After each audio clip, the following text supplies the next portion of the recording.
ఫ్రెండర్రా పిల్లలు, ఇవాళ మంచి స్టోరీ చెప్దాం అనుకుంటున్నాను మీకు. రాను రాను మన తెలుగులో నీతి కథలన్నీ మర్చిపోతున్నాం మనం. ఈ మధ్యకాలంలో ఎక్కడ నీతి కథలు వినిపించట్లేదు. అందుకే ఇవాళ మీకు నేను ఒక నీతి కథ చెప్పాలనుకుంటున్నాను. సరేనా? చెప్పండి మాస్టారు.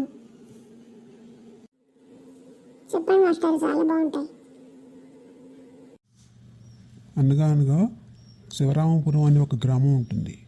ఆ గ్రామంలో విష్ణు శర్మ అనే పండితుడు ఉంటాడు. అతని భార్య పేరు అన్నపూర్ణమ్మ. విష్ణు శర్మకి పురాణాలు చెప్పడం అతని గుర్తు అనమాట. అయితే వాళ్ళ ఇంట్లో ఒక పెరట్లోనేమో ఒక ముంగిస దారి తిరుగుతూ ఉంటుందన్నమాట.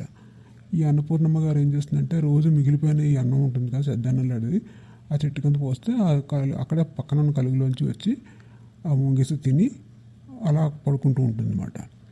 అలా ఉండగా ఒకరోజు విష్ణు శర్మ పక్క